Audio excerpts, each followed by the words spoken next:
What's up, glass niggas? It's your boy J Miles, and I am back with another video.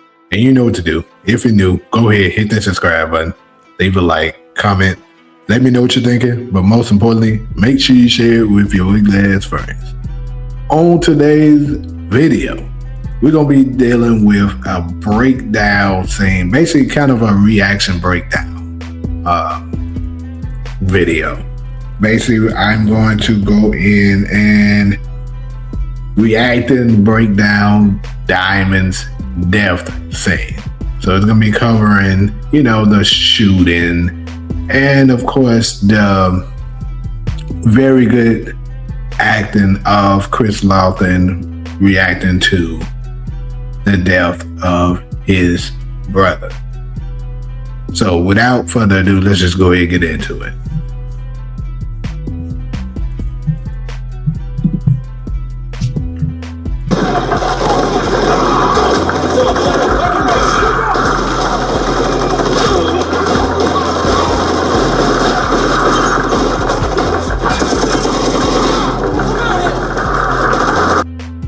This was crazy. It still is. It is still crazy. Like, this nigga, everybody else, I mean, to be honest, even Tommy and them seemed a little reckless. If you pay attention, Tommy and Miguel was in the opening too, but this nigga D-Mac just went through the center. Like, he didn't have nowhere to duck at. And just started, I guess the nigga was playing too much Grand Theft Auto and thought, you know, he could just do L1, L1, R2, L1, L1, R2, you know, left down, right up, and just do some, you know, and recover if he was to get shot or something like that. But this nigga, this is crazy. He came in the middle like that, and I said, yeah, that nigga about to get his ass. He about to get his ass shot.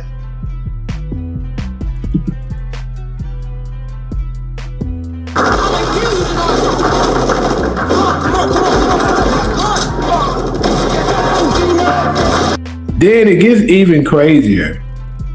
His gun jams and he reloads it right in the middle of the aisle. Like, dude, you didn't think to. That's how you know he's not war tested. Like, of course he's, you know, killed some people, but like it was just basically from what we saw, he just caught them slipping and just shot them, right? But like in the actual war where people are shooting back, he hasn't done this before. Cause this is crazy. Your gun jams, and instead of you ducking behind one of the the seats or something like that here, this man tried to reload it right in the opening. Like, this nigga Jannard not gonna shoot him. Like, it's crazy.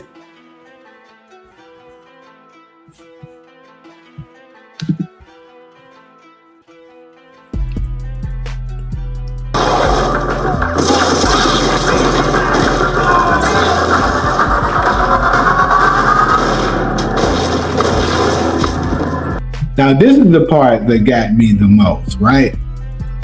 There's a couple things with this here, right? First and foremost, it kind of seemed a little off. I'm gonna go back a little bit so y'all can see it again. But first off, I want to point out, you see here that Tommy is looking at Jannard here, and he has an opportunity to shoot him. And it seems as if, you know, kind of at first that Diamond was nowhere near him.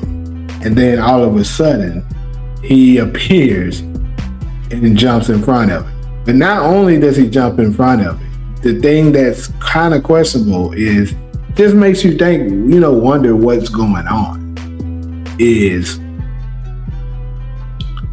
Diamond, you know, pushes his gun down. Like, he pushes Jannard's gun down, because it looked like Jannard could have shot, you know, but Diamond forces his gun down and then takes the shot. And then he shot at somebody else too, but clearly he didn't shoot Tommy.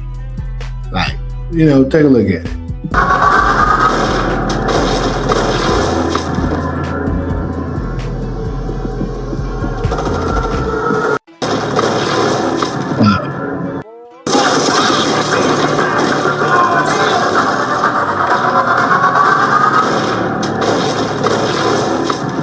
Sam, he pushes his gun down. Crazy.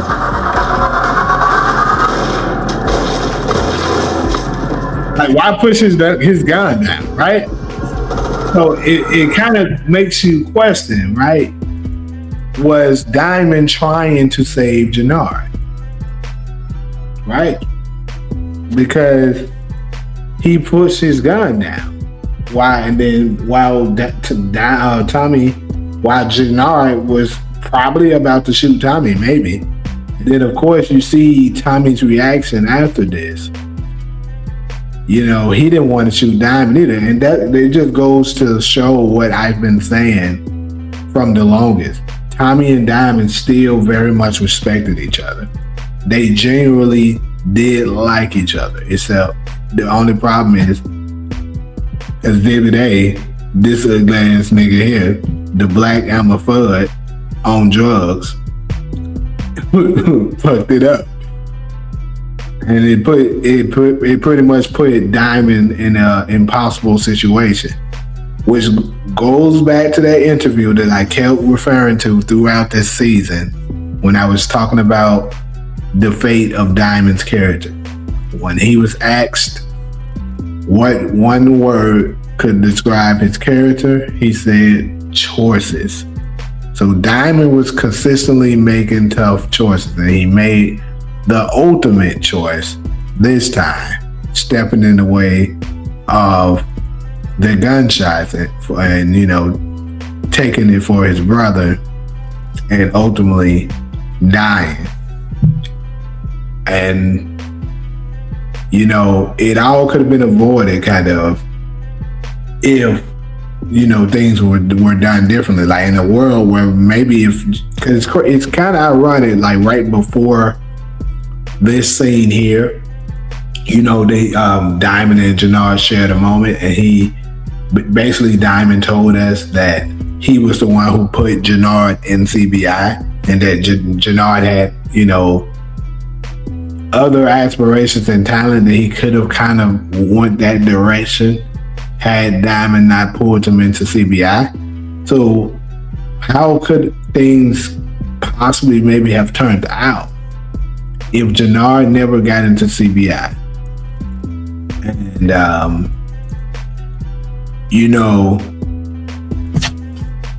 let's say he became really good at baseball. Let's say he made it to the major leagues or even the minor leagues. But let's just say he was playing baseball instead of being in CBI. And then Diamond got out just like he did. Let's say he still hooks up with Tommy. But this time, there's no Jannard in the middle of this.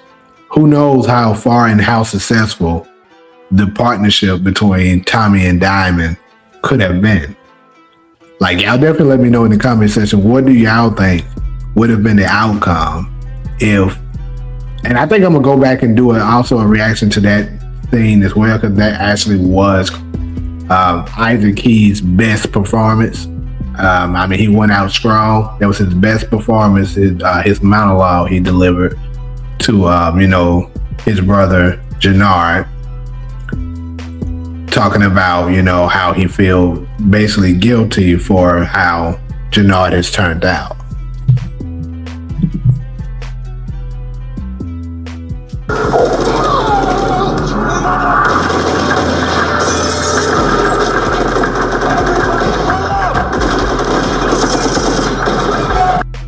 Shout out to Shanti for getting D-Mac out of there. For real. Because D-Mac was on the ground and could have been a gunner. Like, I believe personally he probably had a vest on. But, shout out to her for getting his ass out of there.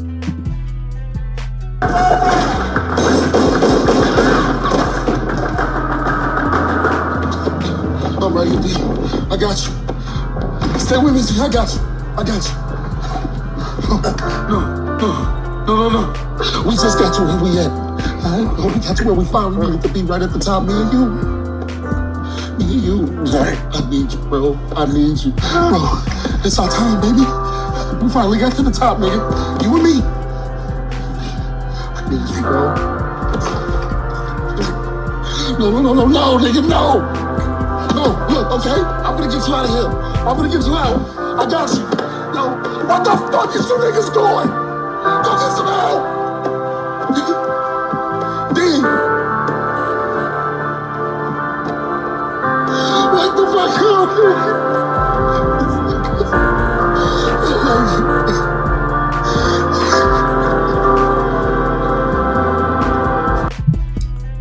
So, for one thing, I'm trying not to get copyright. Hopefully they didn't catch me slipping, because I just know that I let it run for a little minute. But, you know, it's pretty good, because we basically got, I would say Chris Lofton has been doing an excellent job throughout this season. Well, throughout this entire series, he has been doing well. But maybe this was his best season. And this scene here arguably could have been his best scene as well. So it's like in the same episode, we got the best of Isaac Keys, and shortly after we got the best of Chris Lofton reacting to the death of his brother. And you know, I'm pretty sure a lot of y'all can relate. Absolutely felt this scene. Not quite for me, not quite as the same performance as Woody McClain when, you know, reaction to his mother being killed right in front of him. But, you know, very similar. It's close. But y'all let me know, which scene do y'all feel like was the stronger scene? Which one did y'all sympathize with the most between this scene here and Kane reacting to the death of Monet?